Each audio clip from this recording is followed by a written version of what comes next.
In this video, I'm going to show you why the ODM chairman, John Mbadi, is committing a very serious political suicide. Welcome.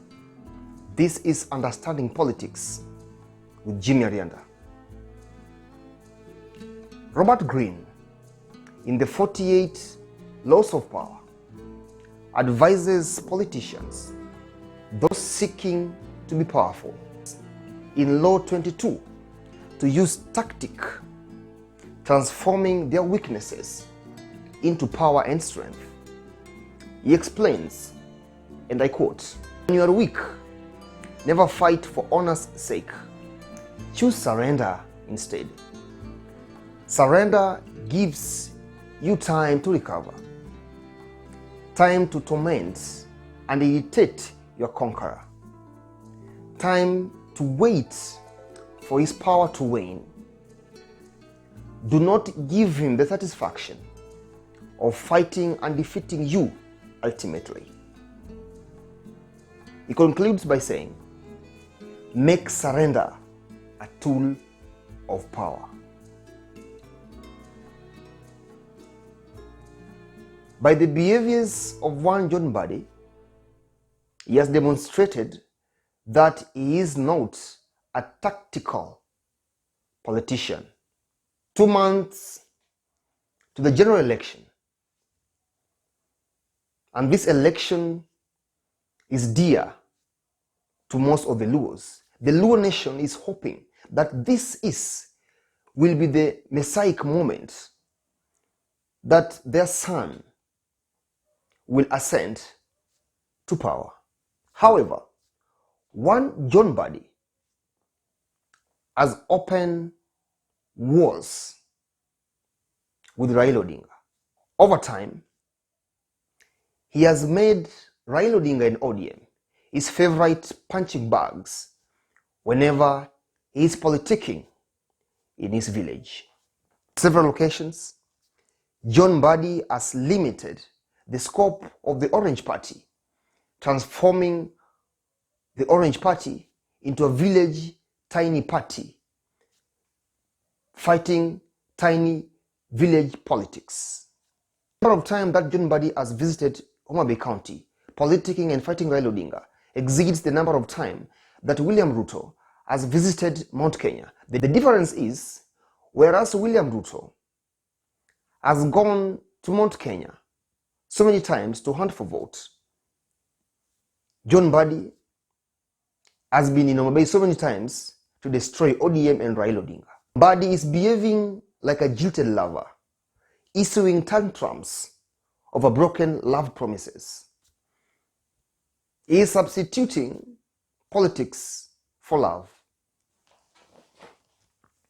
But what is the genesis of this fracas? Where did the rains start beating John Mbadi from? John Mbadi was in the forefront, fighting to inherit the Homa Bay's top seat to replace Governor Cyprian Awiti. Because Cyprian Awiti's failures were so huge, in fact, in a word, historic shame, John Mbadi, among many others, was touted to be one of the best to transform the county of Homa Bay. The Homa Bay gubernatorial race, indeed in my own observation, was going to be Kenya's Game of Thrones, pitting John Mbadi himself, Dr. Kidero, Gladys Wanga, Joseph Oyugi Magwanga, among other spectators. When power was all over his head, John Mbadi bragged to villagers that as the ODM chair, he can't sign a certificate to be issued to somebody else. Additionally said that it can only be 2 things: 1, president; 2, governor.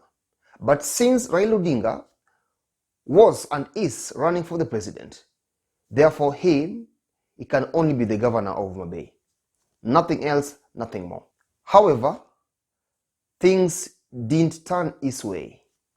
The party, in its own wisdom, chose to give direct ticket to one Gladys Nyasuna Wanga.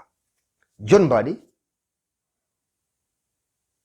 orchestrated plans to teach Raila Odinga and ODM a lesson, and therefore he went behind Raila to come up with another plan. And this plan was to switch talk Oyugi Magwanga to run as independent so that he could mobilize support, financial, moral, and others to support Magwanga. However, Raila snookered John Mbadi in wisdom and talked to Magwanga to accept to deputize Gladys Wanga. It was at this time that John Mbadi went ballistic, giving ultimatums to both the party, Raila Odinga, with a view of dislodging, disadvantaging, and denying Gladys Wanga support. By doing this, John Mbadi directly took the war to Raila and other ODM honchos. By fighting Raila and the ODM honchos, he forget another rule in the 48 laws of power, that know whom you're fighting, know your enemies.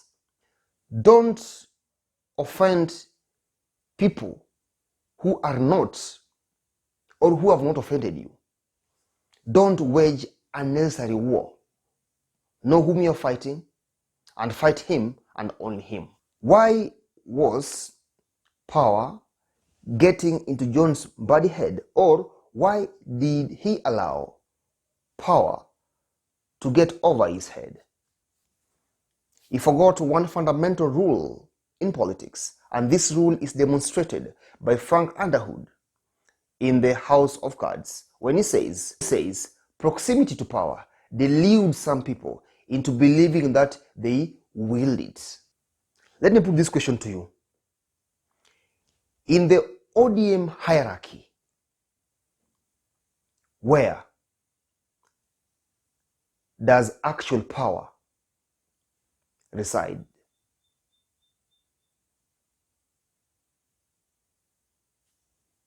As you continue to watch this video, remember the name, Jimmy Arianda, Understanding Politics. Kindly like, drop a comment, subscribe, share, and let's build and understand politics together. John Mbadi also overrated democracy. And as political analyst Herman Manyora says, politics isn't love affairs where lovers expect loyalty, they expect faithfulness, they expect fairness. If anyone is in politics and is looking for fairness, then he is in the wrong game. And so was, as demonstrated by John Mbadi. John Mbadi was also delusioned by the famous fallacy in democracy, that democracy is of the people, by the people, and for the people. Nominations in political parties can never be fair. The party can choose whichever method they want to nominate members into elective posts. And therefore, trying to hold ODM by its balls because of mere nomination really shows again that John Mbadi is not tactical as he has always wished us to believe. Mbadi, because he was or he is the minority leader in the National Assembly, and again he is also the ODM chair, and he thought because he could have coffee with Raila Odinga whenever he felt like, and other powers in ODM like Professor Anyang Nyong'o, he thought that he had located power, that he had used Google Chrome map to know where the power resides. And because he was close to power, he thought now he was controlling power. What he never knew is that you can be close to power, but you don't know who the power is or where the power resides. John Mbadi also said and complained to the villagers again that the party did not consult him on some aspect as far as the nomination was concerned. So the question I'm asking myself, he doesn't know the work of the electoral board, or when he says that he wasn't consulted, what was he expecting? But give him a benefit of doubt, he wasn't consulted. I'm even asking, why must he be consulted? But if he could not influence some aspect in the nomination, it means two things. Either the party was ignoring him, or two, and this is very, very crucial, his usefulness had expired. It is always good for a politician to know the expiry date of his or her usefulness. John Mbadi, again, for the third or million times, forgot this simple, unwritten, unspoken rule in politics. It is very unfortunate that John Mbadi has reduced the Goliath ODM party into a village party. His tantrums, his demeanor doesn't benefit somebody occupying such a crucial official membership in the party. He's opened many frontiers, waging war right, left, and the middle. The very good reasons why Adolf Hitler lost in the Second World War. You can't fight many people at a go. You will not win. It is a basic politics. The more people you fight, the many enemies you create. And the many enemies you have, the worst for you. Your enemies can be so powerful. And when they regroup, just like when Raila Odinga regrouped against Moi in 2002, Moi could not, with the all-state instrument, win against Kibaki. John Mbadi forgets history. I'm not certain if John Mbadi is a good student of history. Definitely is not. But if you look at the Kenyan history, it is conceivable that our politics, actually, every community is always led by one center of power in each and every epoch. Jomo Kenyatta was the Kikuyu leader until he died. Even though when he died, there was a vacuum of power among the Kikuyu nation. But that vacuum was occupied when Kibaki became the president and later on passed the baton to Uhuru Kenyatta. Uhuru Kenyatta now is passing it to the next person. Could be Martha Karua. We will see. Moi was the numero uno leader of the Kalenjin. And until he left power in 2002 is when Ruto, through tactics, through schemes, inherited the tyrannical Kalenjin population and vote. Until he left power in 2002, William Ruto, through schemes and maneuvers, inherited the tyrannical Kalenjin vote. What about the Luos? Same story. Jaramogi Oginga Odinga was the de facto Luo leader. Even if Tom Mboya was there trying to cause some turbulences. But we know at the end of the day, it was Jaramogi Oginga Odinga until he died. Then he passed the baton, he passed Luo leader. Even if Tom Mboya was there trying to cause some turbulences. But we know at the end of the day, it was Jaramogi Oginga Odinga until he died. The baton to Raila Odinga. Raila Odinga now is the de facto leader among the Luos. symbol of leadership, symbol of unity. In fact, to me, is the epitome of a leader. Now, could the bandwagon, the elements of resistance, the noisemakers, led by, among others, John Mbadi,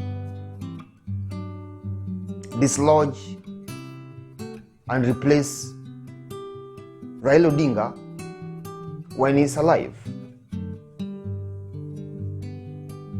Put differently, do you think that John Mbadi and the group, in Anyang Nyong'o's words, in the poem Daughter of the Lowland, smash Raila's testicles when he's wide awake? Simply put,